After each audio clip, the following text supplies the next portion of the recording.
Hello, friends. My name is Fazila, and welcome to Fazila Reads. Today's episode is going to be a dedicated review for The Witcher. I've been wanting to read The Last Wish by Andrzej Sapkowski for the longest time. Ever since the first season of Witcher came out, I've been dying to read it. When the chance to read the series came about in the form of buddy reads on Goodreads, I obviously jumped. The chances of me reading it on my own was pretty slim, as I knew I would be intimidated by the prospect of tackling a widely popular series. I haven't watched the series because I didn't want to spoil myself. So here I am after finishing the first book, The Last Wish, and I'm honestly a little deflated by how underwhelmed I'm feeling. I guess that is to be expected when you have a collection of short stories that are translated from another language, which is Polish. The series has 8 books in total, 2 short story collections, a prequel, and 5 books for the main series. The Last Wish is the first book in the Witcher series, and as I mentioned, is comprised of 7 short stories within the book. The book serves as an introduction to the world and also our main character, Geralt of Rivia, who is a Witcher. The Witchers in this world are assassins for hire.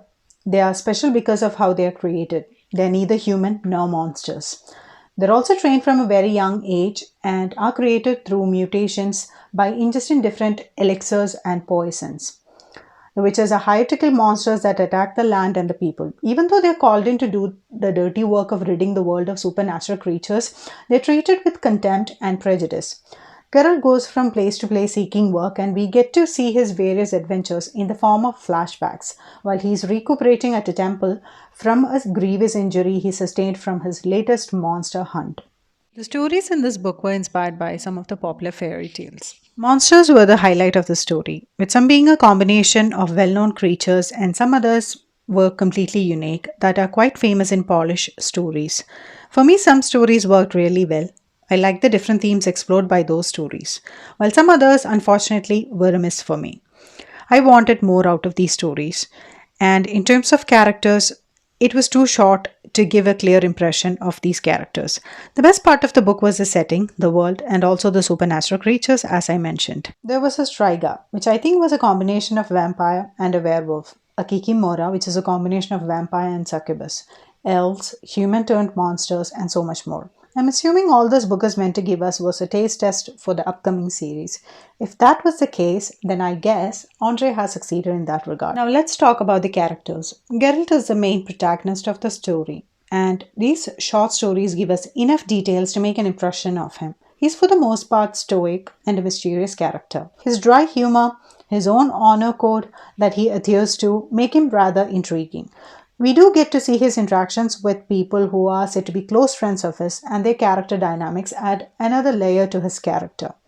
He is loyal, steadfast, and cares for people who are close to him. My biggest gripe about the story is the writing style. The writing style and the dialogues felt way too stilted and rigid. The conversations did not flow naturally at all and were forced at times. There were also times when Geralt or some other character would say things and others would figure things out without anything being said on page. There were times also when the characters were seen to be clearly communicating, often using looks rather than words. And this was way too confusing for me because I did not know what was going on in the story. To make things even worse, Geralt or the other character would explain things in the end. I understand that the author's aim was to show Geralt as smart and observant, but the execution of it fell through. Does Geralt have telepathic capabilities or something? Because I'm pretty sure the story showed some instances where that was the case. If not, let me know in the comment section down below. I would really love to know that. Also, when it comes to Geralt and his friends, we have to understand that he cares for them deeply by the limited interaction that we get from the stories. There is not enough information shown to make us understand his loyalty towards them. I'm hoping the stilted dialogues could be because this book is a translation rather than the original work. The pacing is also a mix of fast and slow and can be expected because we have several short stories within the main story. The female characters and their portrayal is also something that I was not a huge fan of, especially when it comes to younger girls and how they were described and depicted. I can understand that in the early days, young girls from ages of 12 and above were treated often as women once they matured biologically. But for the male character, to talk about the development of certain parts of anatomy just makes him creepy and perverted. The male gaze is quite prevalent in this book, and I'm hoping it does not get worse in the upcoming books, despite the warning that I've gotten from my fellow buddy readers. If that is something that would annoy you, I would consider this as a warning. I think from everything that I have read or heard about the series, one thing that I'm sure of is that these books are a great addition to the people who are fans of the games, or vice versa. I believe the games do a good job of bringing these characters to life and adding more depth and layers to them. Having not played the games, the story felt lacking in that regard, but to me, this serves as a condensed introduction for the world and the characters. Overall, there were parts of the story that I did enjoy and was intrigued by. However, I like my stories to have engaging dialogue and three dimensional characters. While the book does attempt to bring some of the characters to life, the short story format and the writing style prevented adding those flavors. I'm still confused as to how to rate the book.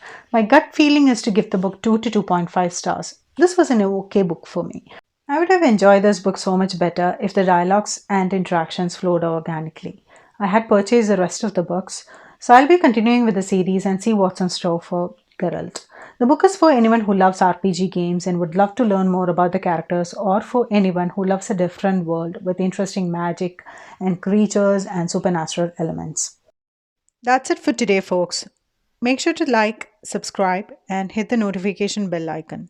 Thank you for watching. Until next time.